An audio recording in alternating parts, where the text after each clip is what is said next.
On Unplugged at Stanford today, we have a star-studded lineup of 4 computer science students with experiences ranging from Amazon, Palantir, Facebook, Google, and a lot in between.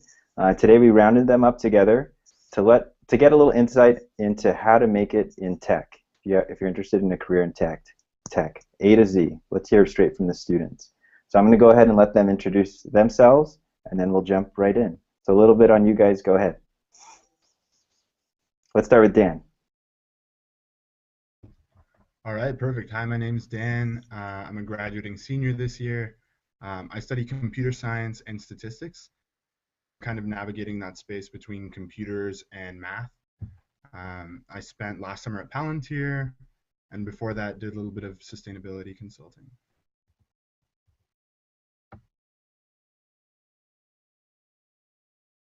Now we'll go right down the line with Hassan. Hi everyone, my name's Hassan. I'm a first-year co-term. I finished my undergrad in computer science last year at Stanford. Really interested in educational technologies. I've interned at Google and Amazon in the past. Before that, I was interested in political science and chemistry, so had some internships related to those, although not at tech companies. So happy to answer questions about that transition as well. All right, and Patricia? Hi, I'm a junior majoring in computer science. I'm going to be focusing on information, actually, as my track specifically. I've spent the past 2 summers at Facebook, and the first of those I was also a Code 2040 fellow. This summer I'm going to be going to a small startup called Brigade and doing Code 2040 again. And then let's round it out with Timmy. Hey everyone, senior majoring in computer science. Jeffrey said my name is Rotimi, but most people call me Timmy. And yeah, I also had the chance to do a software engineering internship at Google. I've sort of transitioned out of software engineering into a more financial analyst focused role heading into next year. But I'm happy to answer questions and talk about my past experience in software engineering and even product management as well. So. All right, so let's just jump into the questions here, and for the audience, the intended audience today is current Stanford students, as well as employers and recruiters that want to recruit here at Stanford, just so you know the angle we're taking with these questions. So let's go ahead and start with this one. How did you all get into, say, your last internship? I've heard recently from an exec at a top tech company here in the Valley, 80% of their hires come from referrals. Referrals is one way in, but I think it's cool to hear a real life. How did you guys get in? Yes, I'll start with this one. My last internship was with Google, and actually it was the first internship that I got without a referral. All of the prior ones did have referrals. At that time, my resume had enough experiences, and I was at a time where I had enough experience that kind of just applying and going to a career fair and then submitting a resume did end up working out. So it's definitely possible to get an internship without a referral, but like I said, that was the first time that I got one without it, just by applying through a career fair. Anyone else want to take that one? Maybe one more? Yeah, I'll add to that. For this upcoming summer, so I really wanted to work at this company, and I saw that they were at this career fair, and so I saw the moment that the recruiter was free and just went up to them and was like, hey, I have here's who I am, why I'm interested in you. I had done definitely more research on that company than anyone else at that career fair, because it's just a very specific company, and really just sort of pitched myself to this woman, and got an interview really quickly after that. I think that figuring out how to pitch yourself at career fairs can be a really great way to stand out from the crowd in all of those resumes, and picking the points about yourself to really help help you stand out there is really something that you can practice and learn how to do, and the more you do it, the better you get. because just submitting a resume online can oftentimes just get lost in the deluge of the when it's your Facebooks, your Googles, hundreds of thousands of other resumes being submitted to. Yeah, and Dan, so we had spoke a little bit in getting ready for this panel about just understanding it from the recruiter's perspective. What does this game feel like from that view? And I thought you had an interesting insight there. Can you speak a little to that? Yeah, totally. I think what you have to realize is that the recruiter's job is to get people to apply and get people into the pipeline for this company. And so my favorite tool in the recruiting process is actually a free email verifier. If you just Google email verifier, one will pop up. You can find a recruiter on LinkedIn and sort of guess their email. Usually at a smaller company, it'll be jeff@startupname.com, or you can try common combinations. But remember that it's not taboo to just email them out of the blue. Actually, recruiters love that. Expressing a little bit of strong interest is always a good sign. Yeah, and I'll add from a recruiter's perspective. So I work here now at Stanford Beam in Stanford Career Education specifically. But before that, I was a recruiter on Microsoft's university recruiting team. And I will agree with Dan that at the end of the day, like we're at career fairs as a recruiter trying to find top students. And if a top student reaches out to me, somehow finds my email, it is not an intrusion at all. So I appreciate that actually. But you'll want to know that that volume that a recruiter gets of email is so high that you really only have a few seconds to make an impression. So you want to be super salient with what is most the cream of the crop about your resume, your experience. Hit that right at the top of that email so that I'm impressed right away and can action you to interviews if that was the right fit. So we welcome people reaching out for sure. So let's get into like what time of the year should students be looking for internships and full-time jobs? When do you guys do it? What's your experience there? Yeah, sure. I'll go ahead and sort of kick that one off. One of the things that sort of happens within technical recruiting for internships or just internships as a whole is that a lot of companies are really just trying to get their name out there very early on in the year. And so one thing at Stanford is a lot of companies have career fairs early on. And so at that time, larger programs, so internship classes at Facebook, Microsoft, Google, Apple, and companies of that stature are sort of announced that they have an internship program coming up in software engineering and things like that. And so some of the larger companies will definitely try to have info sessions early on in the year and announce that they're open to apply. And so it's very important that early on you just try to get exposure to a lot of the companies that are on campus and not confusing that with the pressure to apply early. It's really just an opportunity for you to learn about the different companies and what makes them special and what locations they have and what programs they're offering for the year. But one of the great things about recruiting in computer science and recruiting as a whole here at Stanford is that process goes all the way really up to Christmas and even beyond that in a different scope. And so one thing that is awesome to think about is that you don't have to, as you're getting settled into classes and moving in and trying to get your feet under you, it's great to see a lot of things, but really you can keep applying to a lot of these programs till the deadline generally in early November or late October without much sort of penalty on being late. And so one of the things there is that you have a pretty wide window to sort of get your resume ready and reach out to resources.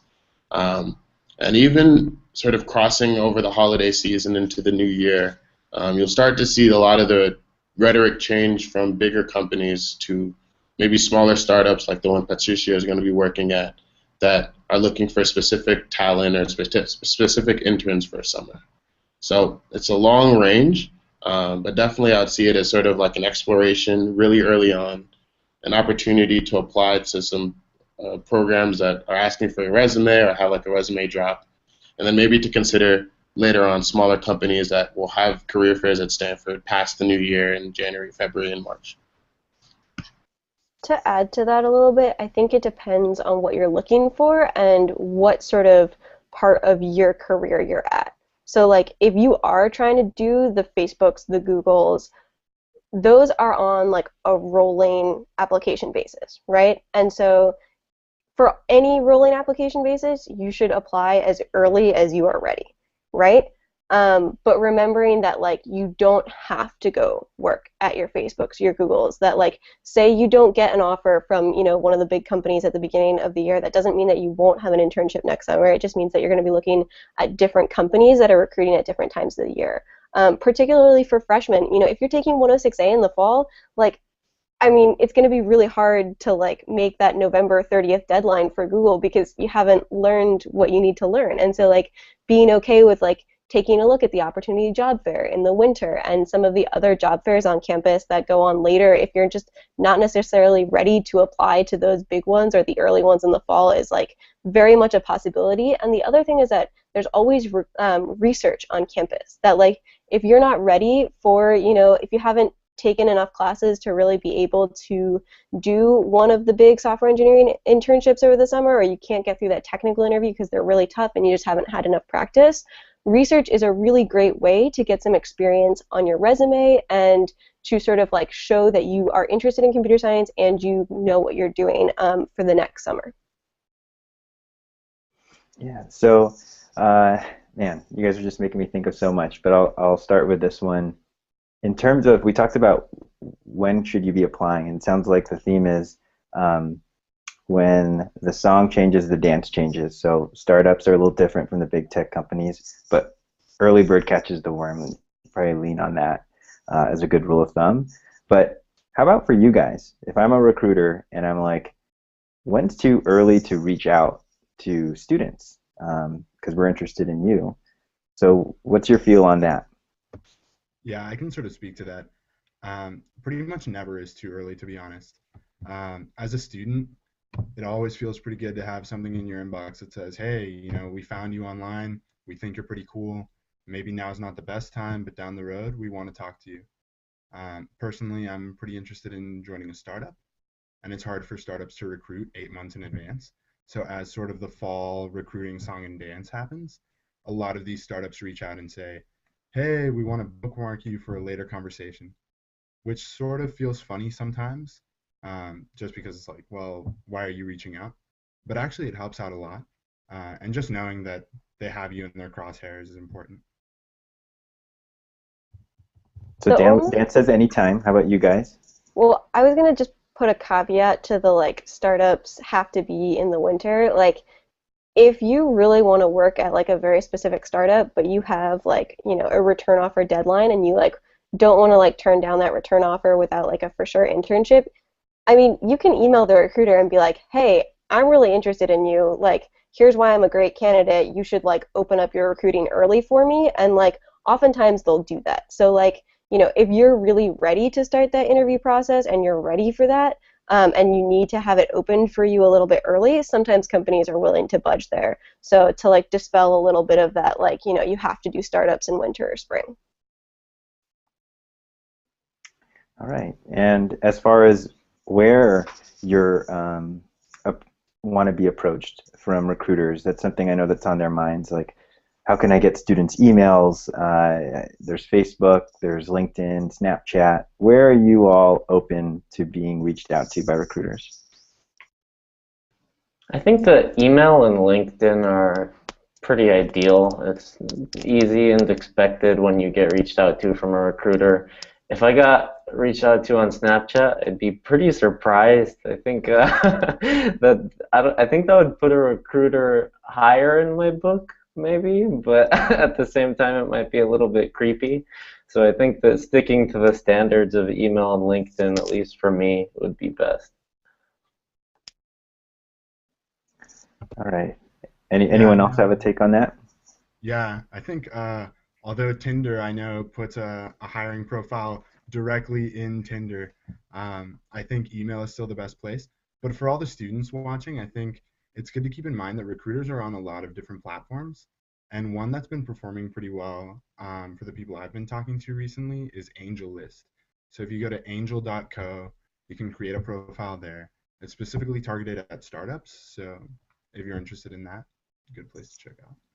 Where are you all? Just like where do you look when you start that process of an internship search or a full-time search? What are you guys using for the students out there if they want to look in the right places? Besides AngelList, that's a good one. Yeah. So, Oh, sorry. Go ahead, Timmy. oh yeah. I just wanted to say that there are a few different options for me. I know generally there have been a lot of new resources that have come up since I've been here at Stanford, and some orthodox and some pretty unorthodox.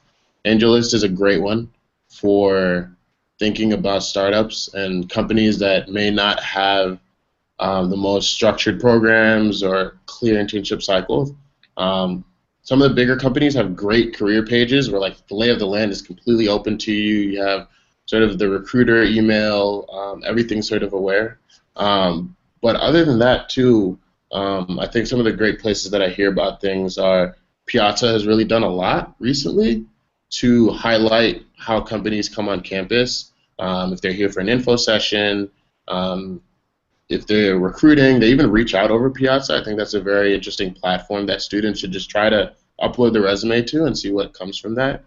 Another thing that's been quite interesting for me has been LinkedIn. I think generally as a process moves towards full-time, that definitely gets tapped into more.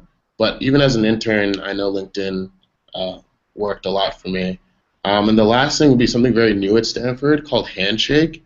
I generally wasn't sort of sold on the idea. I was part of the old platform, and now I'm on the new platform. But Handshake does work quite well for filtering out like internships and jobs that I might be interested in. And so it really allows me to think about software engineering, product management, or even thinking about location and start time, which are very important for students that might be off cycle or on cycle.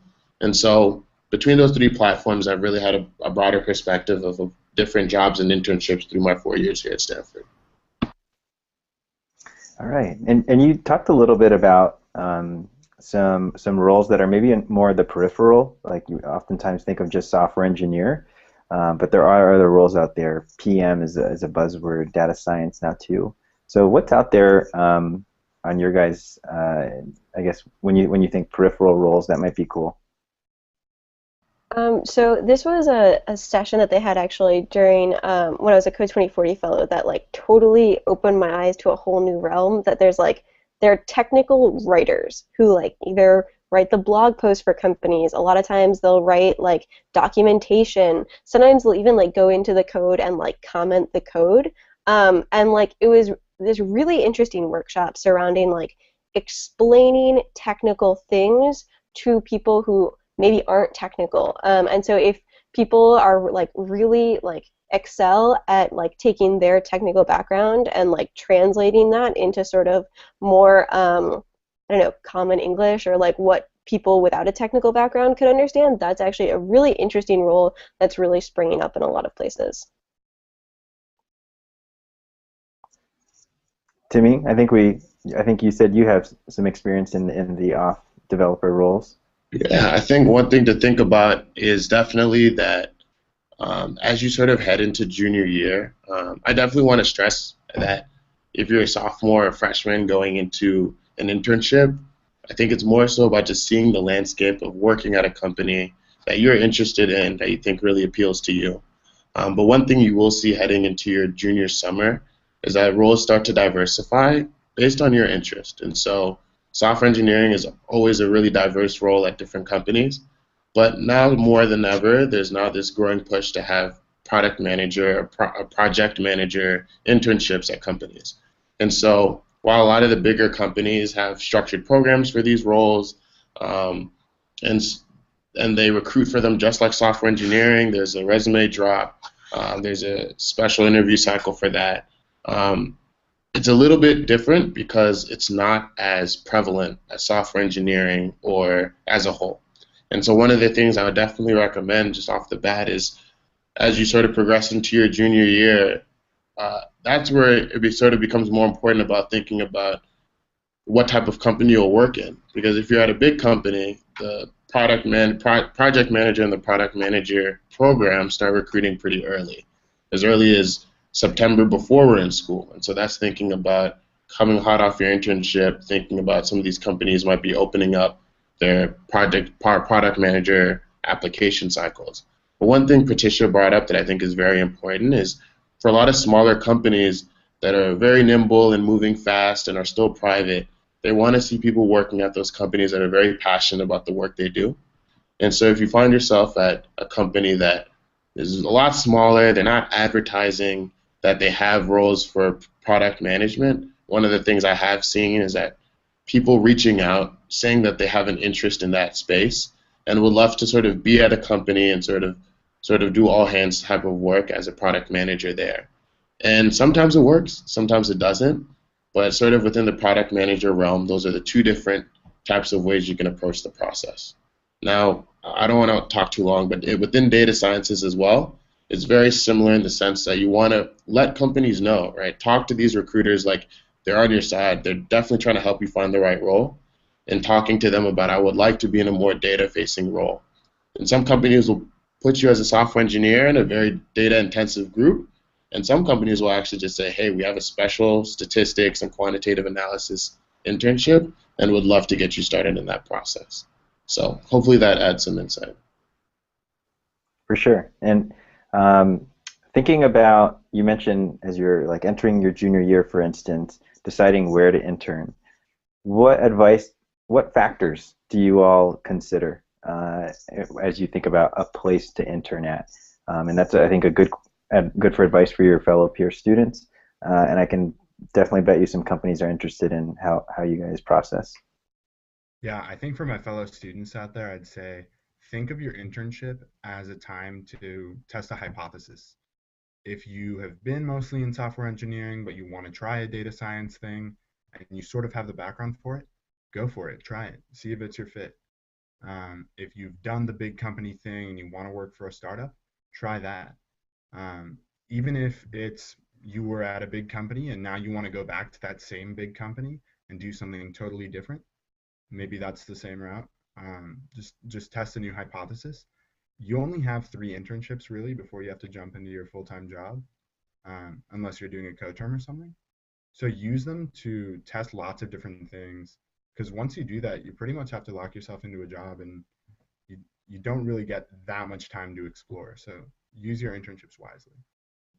Yeah, I totally agree with that. I really like Dan's concept of using it as a hypothesis. I mean, my story was that I was first interested in chemistry, tried out research in that one summer, really didn't like it, decided not to do chemistry. Then the next summer I interned at like a law company because I was interested in poli-sci and really didn't like that.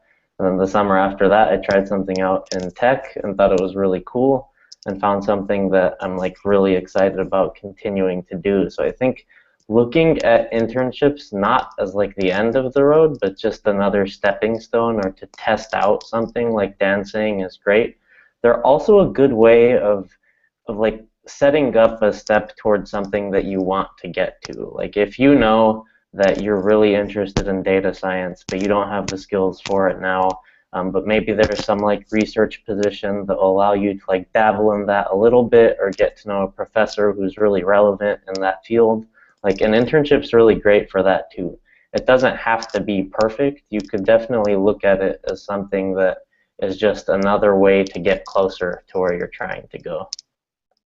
One last thing to add to that, I think that like for typically, I mean, for all internships, but in particular for software engineering, like companies are testing you out sort of at the same time as you're testing them out. And getting like a return offer from a company is like a really great way to like maybe get a full-time offer. I know that for me, when I was looking at like the companies that I was interested in for junior, like my junior summer, you know, I was viewing these companies as like, okay, is this a place that I would consider like working at full-time, and do I want to test it out? Because I think your junior year, that's really sort of like an audition for like, do we want you full-time? Do I want to work there full-time? And I think that that's like a really great way. I also know that there are some companies that offer really significant signing bonuses specifically to their interns if they like for like a full-time offer. So that's also something to consider if that's something people are interested in. And getting really specific with those factors that you're considering, things like compensation, job content, coolness of the company, opportunity for growth. How would you don't all have to take this one, but how would you kind of Maslow's hierarchy of needs those as you consider a company? I guess I'm sort of a startup guy, so I'm coming at it from that perspective. Equity is the big thing for me. If I'm going to go work somewhere small, I really want to believe in the vision. I really want to believe in the people that I'm working with. And I want to have a stake in that. I want to have skin in the game. So I'm willing to take a pretty low salary, eat a lot of top ramen, if it means that I have more skin in the game. Anyone else want to take a stab at that? Yeah, I will go ahead and follow that up. I know thinking about just sort of the process of companies, one of the things I ranked highly as a sophomore, as a junior, was thinking about what the company was actually working in. And so for bigger companies, that's going to be a little bit harder. Maybe there's a specific group that's super interesting. But for some smaller companies, whatever their whole mission is, are they a financial technology company? Are they a sort of a social networking company? Are they a logistics company? Whatever it is, I think that really is the first thing that strikes me. But then some of the other factors that come under that, the next one will definitely be size of the company, right? Will you know everyone? Will sort of happy hours on Friday be a large part of the environment at the company? Will sort of this be a family environment, or will I really only know my group in the large scheme of things? I think that's one thing that is definitely good to have an internship, so you can really see what that's about. And then some of the other things that come below that, salary is definitely in the mix always. I think it's one of the top three things about whether it's equity, whether it's how much you'll be getting paid on a regular basis. That also has a large part to play in terms of thinking about opportunities out of school. And then on top of that, one thing I don't think people think as much about is even the little things about will I be in Palo Alto, or will I be in San Jose, or San Francisco, East Bay, New York, Seattle, Chicago, wherever the jobs may be. And as my friends started to tell me, international is something that, and the opportunity to move around internationally is a thing that is attracting a lot of my friends to work at companies. Those are all things that I sort of would put in sort of like my top 5 of things that I consider when thinking about internships or a full-time job.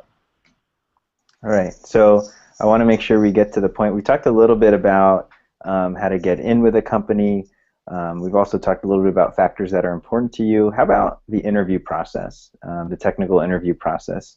Let's get a peek under the hood. What was that like for you all, and what maybe specific advice do you have for students out there? Yeah, so I'm happy to take this one. When I first started technical interviews, they were really scary. Like, I had no idea how to do them or how to even get better at them. And I kind of just practiced a lot using books like Cracking the Coding Interview. There's also a great online resource called Interview Cake, and tons of others where you can practice technical interview questions. And really, after I went through a year of kind of just like trying out technical interviews and being interviewed by companies, I realized that if you practice those interview questions, you start to get pretty good at the interviews, and there's definitely a game to it, and you can develop skills that make you a lot better at interviewing. So I think that if you're trying them out and you find that they're really tough, it doesn't mean that you're necessarily a bad engineer. It just means that you're not good at those like technical interviews, because they require some pretty specific skills. Like, for example, coding on a whiteboard is just pretty weird, but after a while, like, you can get used to that. If you practice these with friends, that's a really great way to do it. That I've found, like, if you get those books or go on those online websites and practice these with your friends, like, over time you'll definitely get better at them and you'll pick up those skills. I just think it's super important to keep in mind that, like, you're not a bad engineer if you can't do them at first. It just means that you need more practice, because they do require some specific skills. I wanted to add to that. I really think that in your practice, you should practice using whatever medium you're going to be using in the interview. So like, I remember cracking the coding interview, it said somewhere like, never practice on your laptop or something like that, because like, when that book was published, everything was a whiteboard interview. This year, I have not had a single whiteboard interview, and that is just like my own personal experience, but like, everything has been like either in person on a laptop or on a laptop on like Google Hangouts or Skype. And so like, knowing that environment, like coding on a laptop for like a technical interview is different than coding for on a laptop, you know, at work or, you know, in class, and is also different from like a whiteboard interview because, you know, on a laptop they could ask you, you know, they could have test cases that they want you to like test for. They could have, you know, you could compile it and actually run it on their tests, or they may just not want you to compile it at all and maybe want you to do it exactly the same as a whiteboard interview, but just typing it up so that they have like a record of it. So those are like some questions actually that you might want to ask at the beginning, like, will I be compiling this code? Are there tests you want me to run it on? And I think like learning that is actually almost even a different skill from the whiteboard interview itself.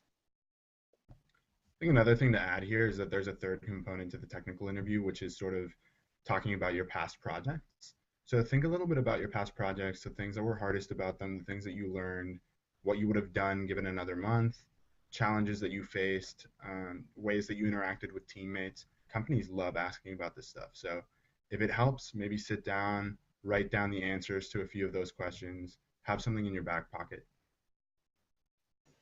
Also, use the questions at the end.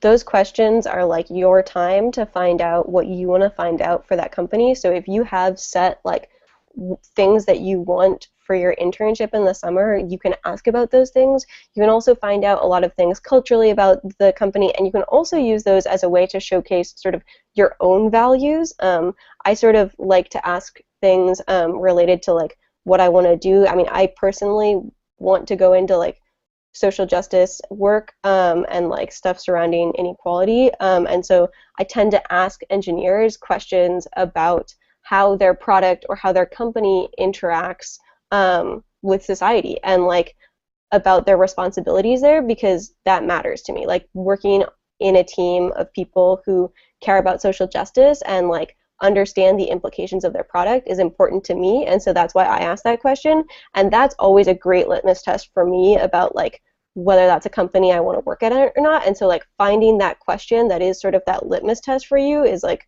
a really great way to learn more about the company and the company culture. And let's just, I mean, this might seem a little silly, but like, what do you guys like wear to an interview, like that kind of etiquette? Because tech seems a little more laid back. Maybe when you look in a book about how to interview, people have a tie on and stuff. What's your advice there? I'll go ahead and start. I think just funny enough, this is kind of a college shirt like this would be a little bit would be great, but at the same time is more than enough for a tech interview. And actually, you should be looking to try to put yourself in a position of being comfortable. I think that's one of the things that they'll try to stress to you, and it's hard to really define what that means. But I think having on some sort of like a collared shirt of some type, maybe it's a polo that you like to wear that you find is comfortable, even wearing a t-shirt that fits you pretty well and like it has been washed and things like that and well pressed. I think one of the most important things is they're going to tell you comfortable, and in college we all have our sense of what comfortable is, but you're looking to present yourself to the employer and not really stress out too much at the same time. And so whether that means you're wearing a collared shirt, that's totally fine. And if you wear a pair of khakis, that's totally fine. Even if you come in a pair of athletic shorts or cargo shorts, that is fine. But at the end of the day, you just always want to remember that you don't want to put yourself in the position of coming off as someone who really didn't prepare for the interview. Maybe coming straight in their PJs wouldn't be like something that'd be acceptable, right? And so one thing I always just say to keep it simple for me, khakis, a pair of regular pants or jeans, a collared shirt, and shoes that I would wear out in public if I was to go out and eat with my family. That's the way I sort of keep it simple for guys. And with that, then there's no worries about am I overdressed or am I underdressed as well.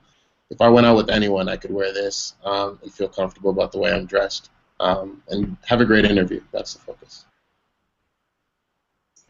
All right, and so for a little, again, advice for your students out there, freshman, sophomore year, you don't have to declare a major at Stanford. So for those that are still kind of on the fence about computer science, maybe you all were there at some point.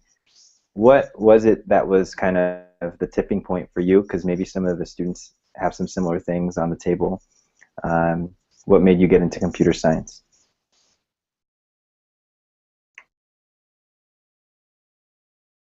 Yeah, I guess I'll go. I'll go ahead and start and try to keep this short. As a freshman, actually, funny enough, I had two resumes. I had one that said planned economics, minor in computer science, and then the other one said planned computer science, minoring in economics. That just shows that early on at Stanford, you might not know what you're going to be declared in. And that's a great thing. But the way I approached the process was just sort of letting whatever minor, tiny experience of interest I have speak for me. And so at the end of the day, I put an emphasis on when I was deciding to choose or deciding like what type of internships to apply for. I think the more coursework I took within both realms, I felt a sense of comfort within computer science as I took more classes. And it really stood out to me as something that I really wanted to learn how to problem solve in computer science. And also at the same time, I find myself as a freshman and sophomore thinking about the opportunities for internships were things that I could see myself doing, whether it being a software engineer or just thinking about problems in that realm. And so one thing I definitely do think about is like from the academic side, try to explore and I think have a few interests coming in, but slowly make little decisions at the end of the quarter. Okay, is this something I want to dive into a little bit more or less? And that's a great way to think about just general interests as a major. But as the opportunities come up, don't necessarily feel that since you haven't declared, you can't sort of reach out to a data science company or a CS company or a software company. I think those are all, they want to see what experience you have as a young student at a university, and putting that down on paper in whatever sense you can, whether it's listing out the coursework or putting a planned major, things change. But the most important thing is just sort of stating what interests you have and showing them to what whoever you're interested in working for, possibly. All right, so for those students that are all about computer science, they're in their first year and they're looking at the internship requirements and they're like, oh my gosh, I don't have any of these. What's your advice, like thinking back to those years at Stanford? How would you advise someone to decorate their resume or their application so that they have a shot with little experience? Yeah, I'd love to take this one. I think radical transparency is always a good policy. Just say where you're at. Don't necessarily be scared away by the requirements. I think that applies not just to freshmen, but to everybody. If I didn't apply to things because I didn't have the requirements listed on the pages, I honestly probably wouldn't be applying to any jobs right now. Everything seems like it's calling for 3+ years of experience or a PhD in computational this or that. But the reality is most of these companies are happy with people with about your experience level. If you're a freshman and you don't have much experience, reach out, explain your situation, tell them what your trajectory is for the year. Maybe you're planning on taking 107 in the spring, like Patricia mentioned earlier. Explain what that means. A recruiter doesn't know what our class listings are, so give them a little bit of a heads up. Tell them about projects you've worked on in the past, kinds of subjects that you're interested in, and if it's a good fit, they'll help you out. To add a little bit more, I think there are companies that have freshman-specific programs, so take a look at those because those are a really great opportunity. The freshman-specific programs are typically at your bigger companies, and they oftentimes give you an opportunity to get a return offer and come back in maybe a more like full software engineering experience. So that's actually what I did. I did Facebook University, which is a freshman-only program, and then sort of showcased myself there and really proved that I was, you know, a competent software engineer, and then got a return offer for the regular sort of software engineering role, and that's a really great way to do it.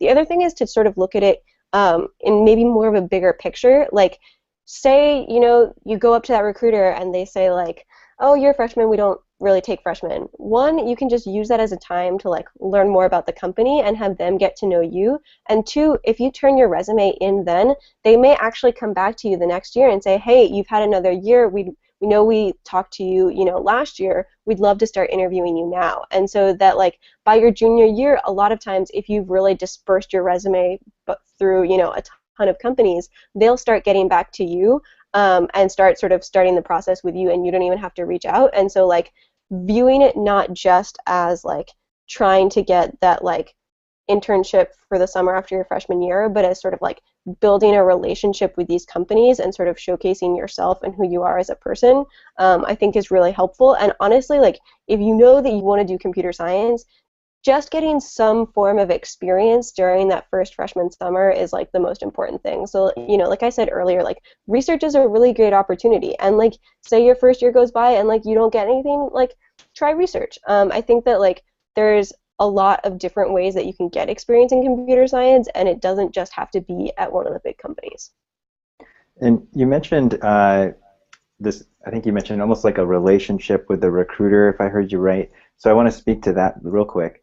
For you students out there, when you don't get, say you're a freshman and you don't get in with Facebook that first year, just know that there is kind of like you're being tracked for like 4 years. And these recruiters know that you're probably going to get an internship somewhere else that summer, and they're going to want to talk to you the next year. So my point is, it's not a forever no when you get no the first time. I remember we interviewed someone at Microsoft for a full-time job, and he had got no 3 years in a row. He interviewed at the final round, and then on the fourth one, he got a full-time job with us. So, like, it's amazing how it's never a hard no. And quickly, are there any programs that you all would point to? You mentioned the one at Facebook. Any other good ones for the freshman, sophomore students? Google has some great stuff. I'm not sure what it's called, but my understanding that it's also a really strong program. I can take this. The Google Engineering Practicum and the Microsoft Explore program are two really great ones. If you're a Black or Latino student interested in programming, take a look at Code 2040. It's a really fantastic opportunity. I don't know if the KCPB is as good for freshmen, but definitely for sophomores, take a look at that. And sophomores are also eligible to apply to the Google Practicum, the Engineering Practicum. Yeah, in terms of research, there's a program called CURIS on campus. That's CURIS. That's a really cool one because it's a way to build a relationship with a professor and get to know more about their lab and what they're working on. I'm not sure if freshmen are eligible to apply, but definitely check it out. I think, yeah, Patricia is saying she thinks so. I think so too. I'm pretty sure sophomores can, so definitely check that out. It's, again, a pretty cool program, and there's tons of different projects that they list every year that are available. Okay, and I'm going to throw a bone to you all because I know we're about to enter finals here. So what classes or learning on campus have you used most in your internships? So you could look at this as an opportunity to, if you got any professors you're trying to get on the good side of, leaning into finals. No, but honestly, like, what have you actually used in your internships from, say, class at Stanford? Yeah, I'm totally cool kicking off this one. One of I think the foremost classes that really got me through comfortable for interviewing was CS106B, and I didn't think that early on I'd be ready, quote unquote, for interviews, but it really helped me think about problems algorithmically, which is a very big thing in the interview process. And I would say past the 106B level, you have a lot of the tools in your toolkit to go and interview pretty successfully at these companies, or be able to practice with an understanding of what companies are looking for. More so from like an application side, I think CS 142 was a class I took my sophomore year, so it wasn't when I was applying for a freshman, but as a sophomore. It was a 3-unit class. It really was a 5-unit class, but it really prepared me for web development and thinking about how web development works. I think I was really naive coming into Stanford. I had no clue how it really worked. But thinking about sort of the full stack and the front end and the back end and a lot of this lingo that people use when they're going about recruiting for students, even that gave me a little bit more perspective about some more like niche roles I could apply for at different companies within the realm of web. And sort of to follow that up, two other things that I think were helpful. CS 107 is one of the more technical courses as you go through CS, and sort of is your big investment in CS as a major. But they've started to integrate a little bit more Python into the course, whether it's a week or two or half a week, I forget. But even that small exposure introduced me to a new programming language that is really highly used in a lot of industry in different ways. But Python is definitely a language that the more I used it in classes, I definitely saw how it helped me as I transitioned into programming for industry. And the last one I would say is I had the chance to work in CS 147, which you're actually prototyping an application and working through what it's like to develop a mini product with other students.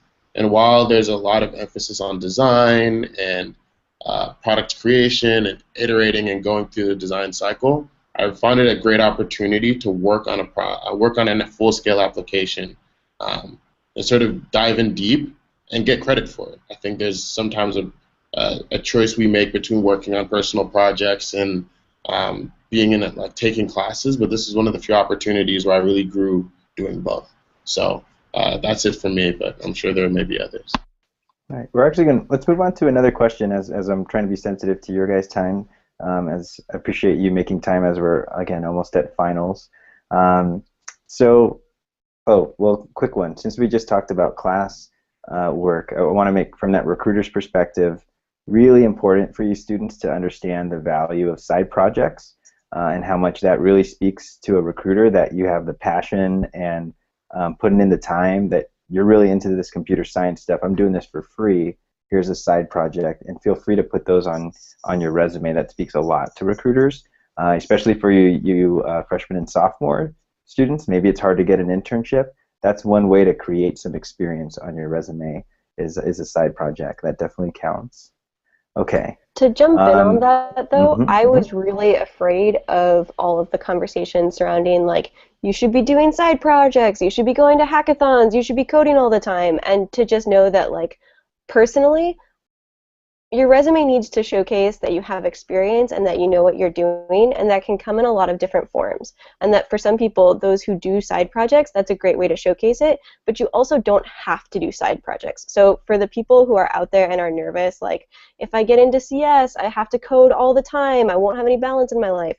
Like, you can be interested in CS and you can do computer science, be a computer science major, have fantastic computer science internships, but also have a little bit of balance in your life. And so for people who are nervous about that, I really just want to, like, dispel that myth that, like, for people who love side projects, that's awesome, you should keep doing it. But for people who maybe, like, want to go learn about political science in their spare time, that's also something that you should totally feel free to go do. All right. And here in the last 10 or so minutes, I'm probably going to lean a little more towards the employer-focused questions, just so you guys have a heads up on the in our audience. So let's go. One person take this question. What's, like, your worst experience with a recruiter? And we don't need to name the company or even the recruiter themselves, but I think recruiters are busy sometimes, and it's good for them to know when they're not doing a good job. So give them an example of a worst experience, and then someone else take best experience as well.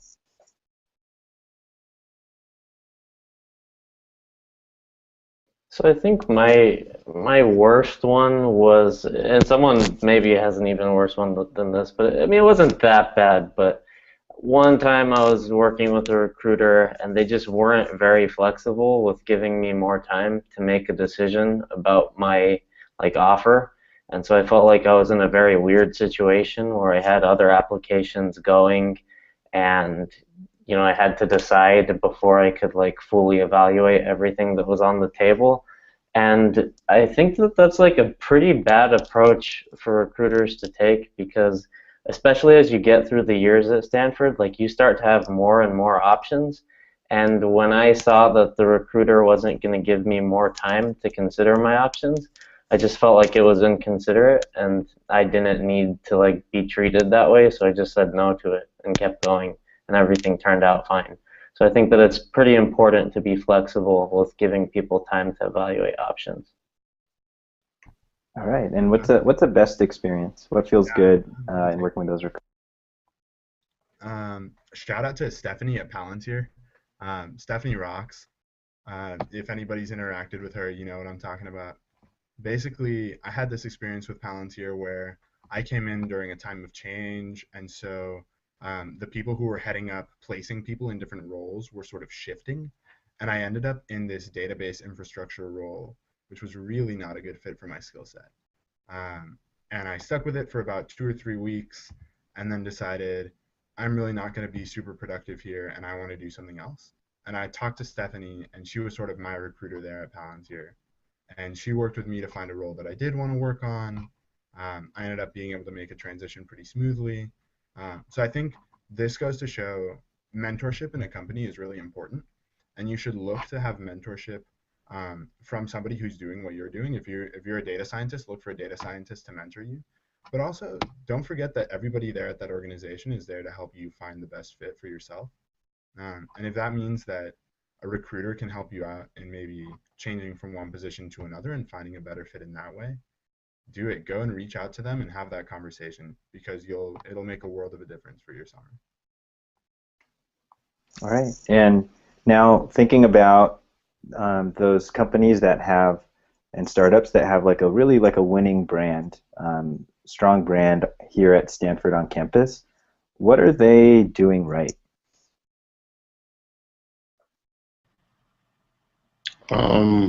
Yeah, I definitely want to sort of jump in on this one. And to think about, I'm going to abstract this into two groups, generally like the bigger companies and the smaller companies. I think the smaller companies, startups as you may call them, are just sort of larger private companies that really do well on campus, are the ones that find a way to find the balance between telling people about the opportunities that exist at the company, and whether it be through information sessions or with different student groups, or even through the computer forum as a whole, but also match that up with time for people to explore and figuring out one-on-one and having a great outreach one-on-one to applicants that they think will be great for the company. So a lot of smaller companies that are looking for sophomore, junior interns who reach out personally when the year starts, and then follow that up with a slew of information sessions in the fall and winter, and are very clear about how to apply and what the timeline is like, and what the programs entail if they have any, and even if they don't, what typical positions and people they can refer to, bringing previous interns to the information session. All that stuff really helps with the sense of institutional knowledge about the company, right? Because smaller companies can't always put everything out there, can't always get the experiences out there, don't always have the great video with the music, and so it helps them to think about things, just trying to get as much information out there early so people who apply know what they're getting into.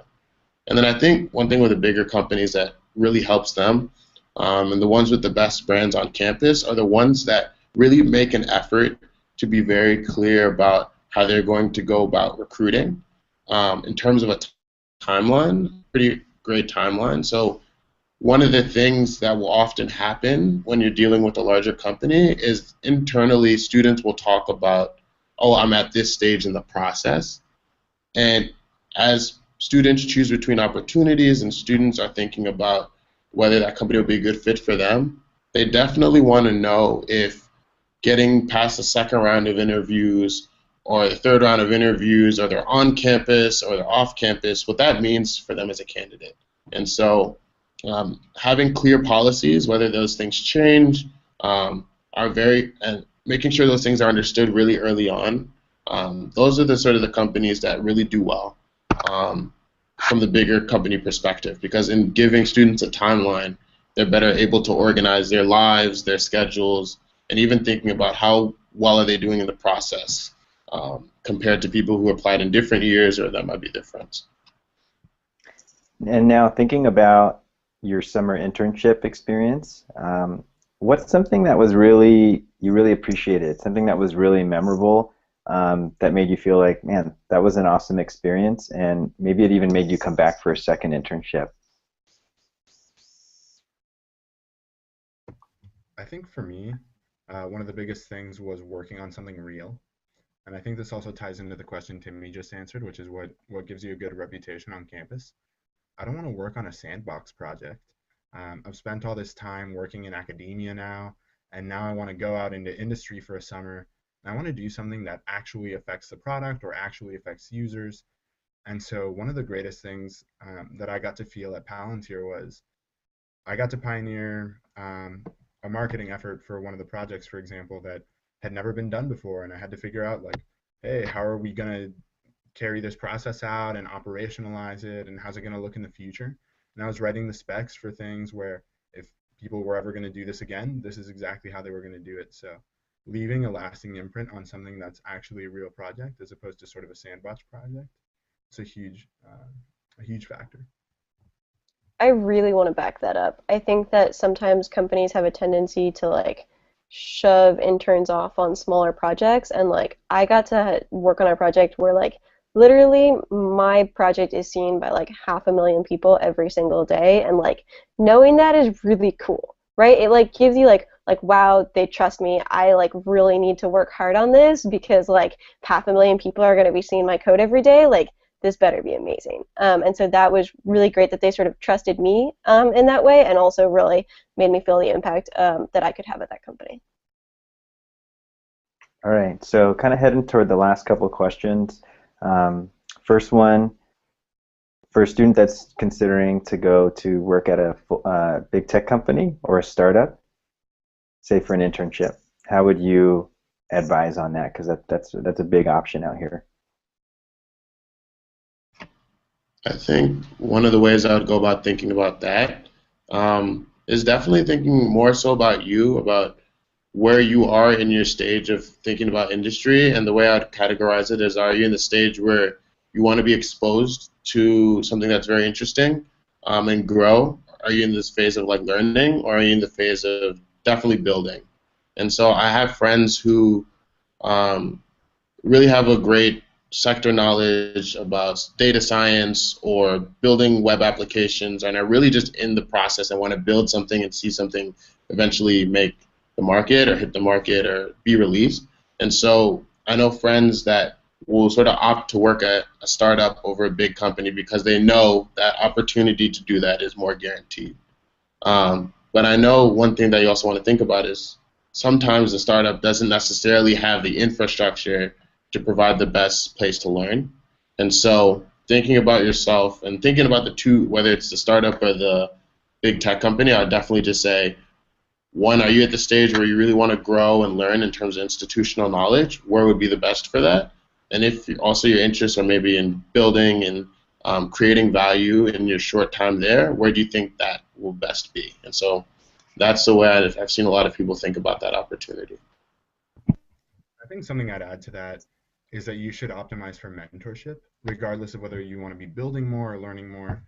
Ideally, you're chasing a rate of learning wherever you're going, but having somebody that you can have a strong relationship with, maybe not only through the time that you're there working at that company, but afterwards, will have a huge payoff in the long term. All right, and so in closing this down, last question, I'd like to get a piece of advice from all of you on this, and hopefully this doesn't shut off at 6:15. If it does, we'll start a box up again. We'll come back on. So this one's for the students. It would make sense in an internship that you want to do great work for your team.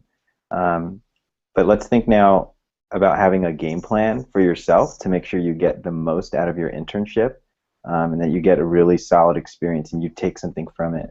So what's some specific advice you'd give to students as they head into these summer internships so that they get something out of it? The company's going to get something out of them, but let's make sure that the student gets something out of it. I can start this one out. I think ask for feedback constantly. I think feedback is one of those things that like getting a lot of it and getting really good quality feedback is difficult. And in an internship, you can get really good quality feedback from your manager, from your peers, whoever you're working with, whoever is doing your code review. try and get as much feedback as possible in that environment, because I think that like as you continue moving forward, at least at Stanford, you know, your classes really aren't looking at your code style anymore. They're not really looking at that. They're just looking at whether you got it done. And so getting eyes on your work again is really good, and just really like try and learn as much from professionals around you and get their specific advice for you. Yeah, I really agree with that piece on feedback. I think that an internship is a great time for that, and you can also use it to ask questions that like you wouldn't learn about in school. The other thing that I think is pretty important that I didn't always have going into my internship is a good knowledge of like what I wanted to get out of the summer. So when I went to Google, I actually was sure to like think about, you know, like what are the top things I want out of this? And I actually shared that with my manager before the internship started and just asked like, you know, what can we do to make these things possible? And they were actually pretty receptive to it. And I imagine that most companies would be. If they're not receptive to the things that you tell them are important to you, then that's probably a good sign that like you should be worried about working at that place, because your own personal growth is important. So I think thinking critically about what you want to get out of the experience and sharing that with your mentor or whoever you're going to be working closely with would be a good idea, because they could help you to get what you're looking for. Yeah, I guess I'll go ahead and follow that up. Sorry to cut you off there, Dan. Yeah, one of the biggest things for me, I'll be quick, is coming into my internship. The way I always think about it is goal setting and finding comfort. I think very early on as Stanford students, we want to hit the ground running. We want to build every product. We want to write as many lines of code as possible. But what I've found is knowing your team, like saying hi, just being comfortable talking to them, will help you. And setting goals with the people that you report to, as people have mentioned before, is very important, because when you're in week 4 and you want feedback, or week 5 and you want feedback, it's easy to go to the person that you grabbed lunch with or you said hi to early on in the internship, and ask them for honest feedback, right? And I know one of the things is that there's only 10 weeks, right? And so you want to get to weeks, or 12 weeks, and you want to get to a week 7 and week 8 and sort of figure out, am I hitting my goals? Is there a chance for me to maybe pivot and rethink about how I want to close things off? And so I think when you spend a lot of time early on, when maybe you're trying to set up your coding environment, or you're having a lot of your sort of your training, maybe your onboarding, just trying to get comfortable if you can. And as Hassan said, he even reached out before his internship started. All of those things allow you to get feedback and feel better about the experience that you go through, whether it's 10 weeks, 12 weeks, 15 weeks, you name it. Yeah, I think Timmy's absolutely right about goal-oriented behavior. That's definitely the way to go about it. And I'd add to that that when you work on a small team especially, and especially if you're working in a smaller company, there are going to be a lot of responsibilities that sort of float by, and you have the opportunity to raise your hand and just sort of grab them out of the air and take them on under your belt. Make sure that you're doing it for the right opportunities. Make sure that you're accruing the right kinds of responsibilities, and that together those responsibilities paint the picture that you want to paint during that summer. A friend of mine was hired by a company to do sort of manual data entry this summer, and he has a background in computer science, and so it was sort of heartbreaking at first that he was doing this, but every time an opportunity came up that was sort of in line with his goal of being a data scientist, he would raise his hand and take that opportunity under his belt. And by the end of the summer, he was leading the weekly meetings for the last couple weeks. So that was a pretty cool story of just somebody who took on the right kinds of responsibilities.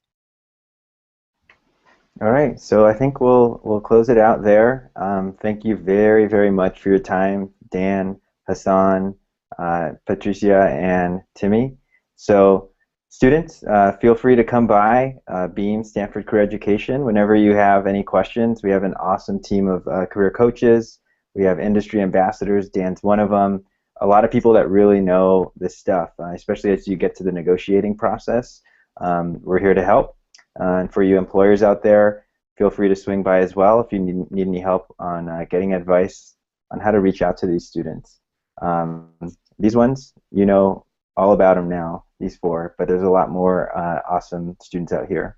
So thanks again for your time, you four, and we'll see you guys next time.